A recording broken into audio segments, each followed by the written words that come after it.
Hello everyone, welcome back to another Fallout 76 video, and I'm continuing with Vault 94 raids. This time is the second mission, Meltdown. Let me show you how everything works.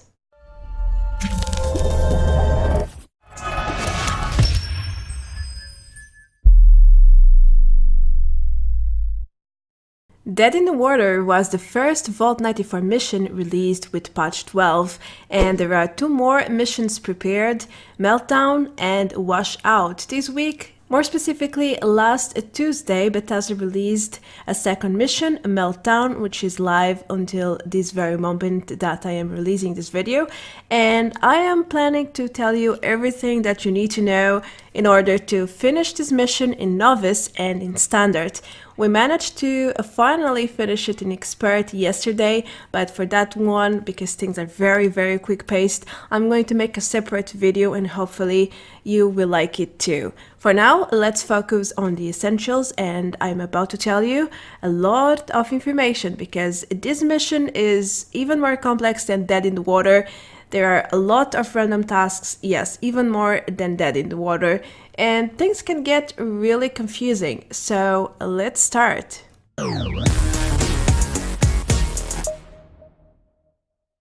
Unlike the previous mission where you could perfectly do it without any sort of radiation protection like power armor or a hazmat suit, the Meltdown mission requires you to actually wear radiation protection. I don't want to spoil it too much at this point, but there is a radiation source inside, and the mission is basically about trying to contain it. So make sure to either use a hazmat suit or go inside your power armor to get more RAD's defense. You will need it, trust me. And don't forget your aid items, especially Radaways to use often, and Rad X or a Rad Shield to gain even more protection against radiation. Of course, you can use other methods to try and contain it, like Rad Sponge, the perk, and share it, have other people sharing it as well. And go ahead and get some food, some buffs, and some water, because you will surely be there for a while. And most importantly, don't forget your healing. Steam packs and super steam packs are a must if you are going to fight all the ghouls and bugs inside the vault. Don't forget them. Just like Dead in the Water, I want to make a few perk suggestions for you in terms of value and some of my favorites actually. Of course, I'm not going to tell you what build to use here because it depends on what gear and weapons you have, of course. But ideally, you want to focus on endurance and charisma perks like Coolish. It's very handy. You get HP regeneration when you take rads. Also, Rad Sponge is very useful. You don't actually need to spend any Radaways if you share this perk. Then Stranger Numbers to buff your mutations, the positive parts. Also, Bodyguards is useful to get more defense. And if you are melee, then you know what to do. I'm pretty sure of that. However, there is a specific build that is very useful in the vault, which is a shotgunner build with the Enforcer perk, because you can easily cripple ghouls and even bugs like crickets, which slows them down and makes them quite vulnerable. Like, they won't hit you and you can easily kill them with anything you have. I find it very useful, and you don't even have to kill them. You can just pass them, go your way, do your stuff, and that's it. Action Girl and Marathoner are also a must, especially in Standard and Expert, because it gives you more stamina. You can run for extended periods of time. If you are over encumbered, then this is 100% must, because you will get way more stamina and you won't run out of it as quickly as you would without these two perks. Of course, there are many other perks that you can use that can benefit you and your team inside the vault, but these are my main suggestions and some of my favorite as well. So keep that in mind, and don't forget to share at least one perk. It's very useful when you are in a team. Before we jump to the actual walkthrough, I want to share with you two vital tricks that can easily enhance your experience in the vault. This one is for all modes, including Novice, and my suggestion here is to store all your holotapes, at least the ones that you can, because they don't wait anything and they will save you a lot of time and trouble by not scrolling down 50 times to find the holotapes you need in the greenhouses. So by having your inventory in the holotape section empty, you can simply load in one go when you get to the terminals. And that's very handy. Just like this, or even easier. My first try, I had to literally scroll down over 20 times. It was painful and very, very tedious.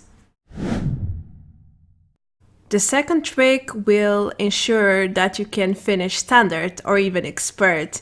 And this includes crafting mainframe cores. Now you can do this by either collecting all the broken cores from Vault 94. For example, if you start in Novice, make sure to collect all of them in your inventory, don't drop them. Then when you are out of the vault, go to a tinker workbench and craft them. You only need some steel and circuits, and it will save you a lot of time, because this way you don't have to go around looking for mainframe cores, which you very much need to repair the reactor section, for example, as well as some rooms in the pump section. If you don't have enough broken mainframe cores, you can always go to silos and collect them there and then craft them. But don't collect the repaired mainframe cores from silos, because these will not count. I have tested it with a friend. Corey, thank you for the information, by the way. But usually if you collect all the broken mainframe cores from a novice run, it is more than enough to do a standard run, for example. So that's another trick that you should definitely use. Alright, so how do you do a meltdown and how can you finish it in Novice and Standard? Obviously, Standard is way more challenging than Novice for the simple fact that you have a counter. In Novice, you have all the time in the world, so even if you are not sure what to do, you can still try things around. You have all the time to learn, so no worries there. In Standard, however, things are very different, because you have a certain time to do things and it's very, very quick paced, because you need to know what to do and you need to do it as quickly as possible. There is hardly any room for failure there, especially in expert. So with that being said, let's start. Don't forget to open the doors as the team leader and to choose the difficulty inside in one of the terminals. If you are not a team leader, then all you have to do is wait and wait until the door opens and you can start your mission.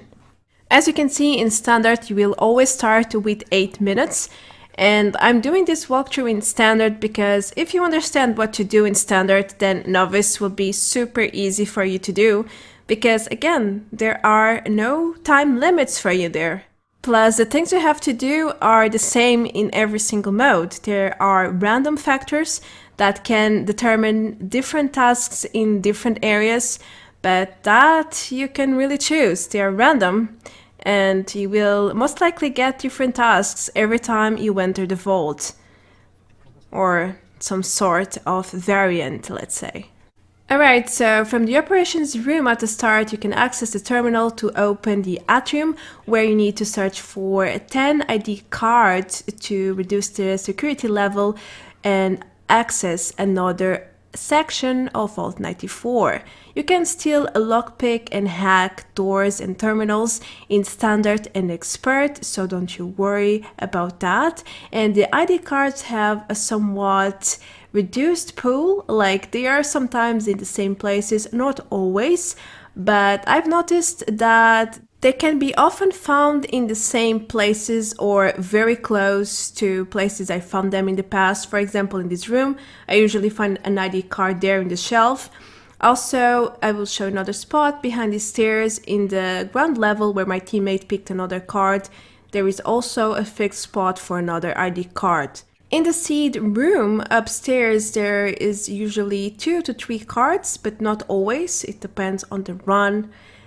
But just search around. They are glowing red. It's very easy to notice them from afar. Just look at the ground and in shelves because they are not always in front of you. They can be higher or lower or even behind things. So that's when maybe you can miss them. The first room that you should open is the engineer because you already have the craft mainframe cores. That will buy you a lot of time because it's basically a free room.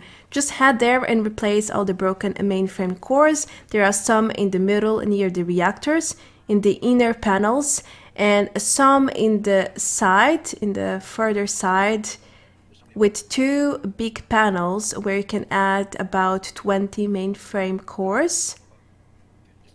If you are missing any, just take a quick look around because there are tons of mainframe cores around inside the rooms as well. And never forget to find ID cards because that's the main goal. And here, if you have a shotgunner crippled build, just hit the crickets and leave them behind. Because when they are crippled, they won't really hurt you. They are very slow and yeah. They're not much of a hassle. Also, some rooms take a while to open. They can even bug sometimes. It's very strange. But make sure to sweep all the rooms. There are tons of cards inside. Sometimes you can find more than 10 cards in here. Just make sure to head back to vote as soon as you have 10. However, you can take turns, like the first person who votes can return and keep searching for even more cards. That seems to work really well in here, especially in Expert. It works wonders. Why? Well, because if 4 people are trying to vote at once, you will kill a lot of time because only 2 can vote at a time. It takes a while to vote, so make sure to do it before you leave to the next room. Next, you will want to go to the Agriculture Center. I know it's not easy there, it's actually very, very difficult, but it's better than alternative. The residential area, it's very poor in ID cards, I feel like. Also, you need to pick lock every room to search inside, and some of the rooms don't have any ID cards either. Then you have the Marlux, and yeah, it's a big hassle, and we always avoid to do it. I recommend you opening it only if you have no choice at the very end. Ay, ay, ay, caramba. So here at the agriculture, you will have a lot of blood flies and sting wings with poison. They're very annoying and strong. If you don't kill them fast enough, they will probably kill you. So ideally, you want to have one person taking care of all these bugs while the other 3 focus on doing the tasks. Most of them require you to go to the terminals, get a holotape, and retrieve the seeds from the seed bank or chemicals from the chemical bank. You also need to find codes to open some pumps, but it is very random. The tasks you get from each terminal are randomized every time you start a new run, so you shouldn't expect the same things. Also, keep an eye for canisters around you. You can find them basically anywhere in this area, and you will need specific canisters for opening the terminals in the panels near each terminal. Of course, there are way more canisters than the ones you need, but that's part of the challenge, and that's why it is so difficult to do this, at least in my opinion, because most canisters, even the ones you get from the holotapes, don't always work in the panels near the terminals. It is very annoying, and I'm still not 100% sure how everything works. I just think it's a lot of luck included here. Don't forget that you can access certain greenhouses through hacking and pick locking the door. So greenhouse 3 and greenhouse 2 can be accessed without doing any tasks. You only need to open greenhouse 1 and greenhouse 4, and then you can hack for the 3 and pick lock for the second greenhouse. That makes things way quicker and easier. Also, make sure to search every greenhouse for ID cards and for more canisters if you still have other rooms to open.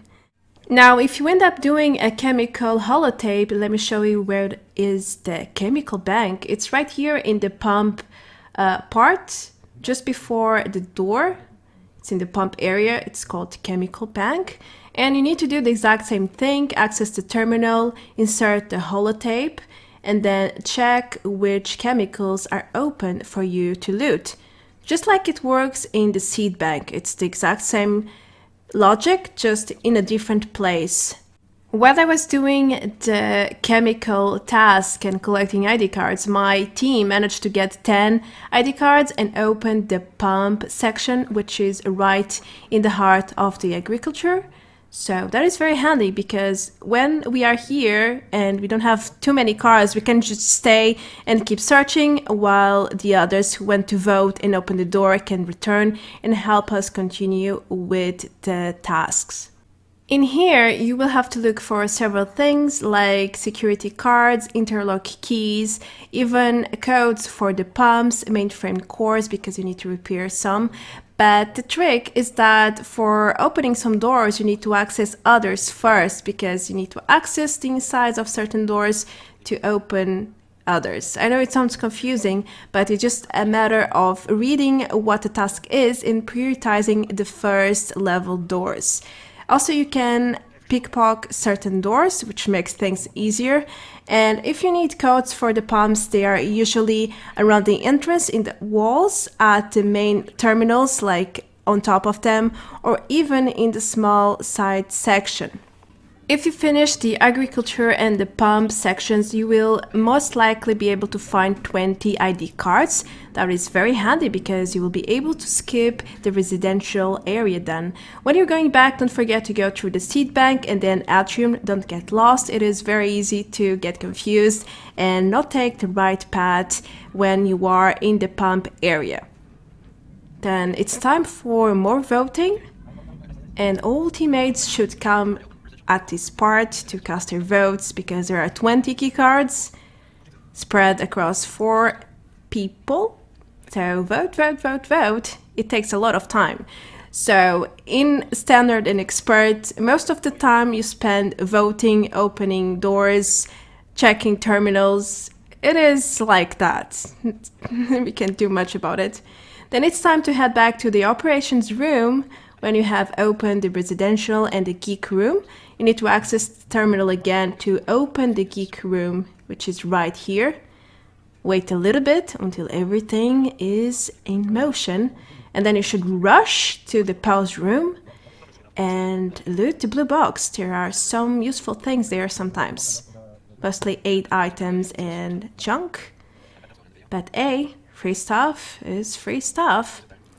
Don't forget to check your weapon and your armor if you need repairs. That's the perfect time to do it now. You can also buff yourself before the final fight, and when everyone is ready, press the button and let the party begin.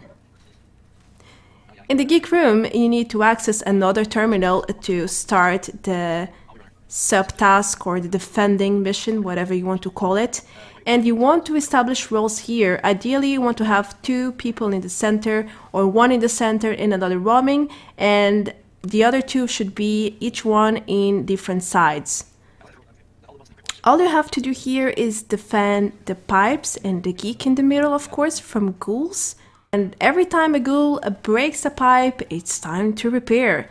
Keep the pipes repaired. They do not give you extra time here, unlike that in the water, but they keep the mission going. If the lower bar, the pipe bar, gets depleted, you will immediately lose and fail the mission. You don't want that to happen in here, trust me. It happened the first time. I wasn't sure what to do exactly, and quite disappointing. But now I know what to do, so just cripple or kill the ghouls and keep repairing to ensure that the geek bar progresses. That's all you need to do here, to keep both bars up there. Don't be afraid to ask for assistance if you are being overwhelmed by ghouls. Also, if you are free and someone else needs help, go ahead and repair their pipes, kill their ghouls, and so on. Expect to see 3 legendaries at the very end of the run. There will be 1 star, 2 stars, and 3 stars legendary named ghouls. Usually Lucas, the 2 stars, appears first, and then the other 2 come together, called 3 stars, and then you have red with 1 star.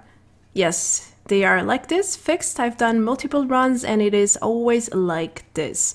And that's the reason why the final blue box, it doesn't really have a legendary inside, as it happened with Dead in the Water.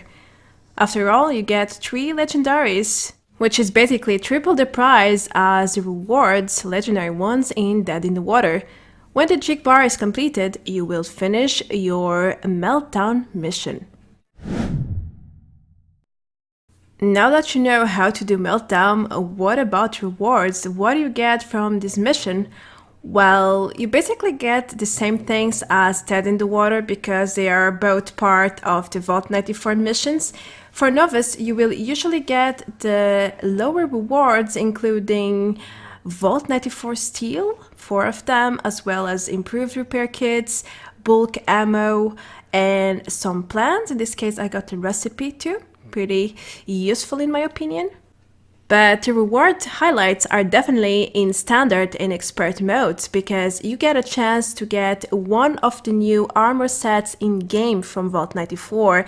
2 of them are normal armor and the second is the Strangler power set, which is the strongest in game right now. I got one of the arms, which made me really happy. Since I have solar stuff already, I don't really want it, but the game keeps giving me. What can I do? Also, you will always encounter 3 legendaries at the end of the run, which means you can get 3 random legendary items per run. Doesn't matter if it's novice, standard, or expert. That's always amazing to know. Overall, the rewards will always be the same despite what mission you do in Vault 94. At least so far and until this point.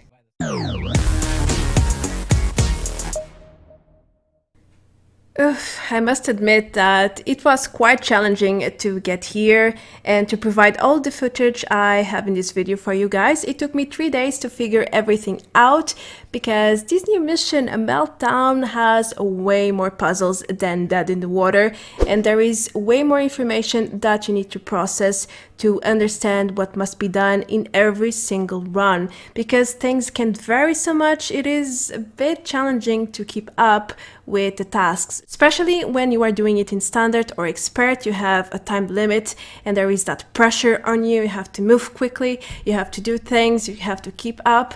So it is rather exhausting and mind-draining at times, but it is totally possible to do if you know how to do things, if you have a great team, if you select the right perks and communicate a lot. I think that's the main point. Communicate, tell others what you're doing, others must tell you what they're doing as well, and things will flow naturally.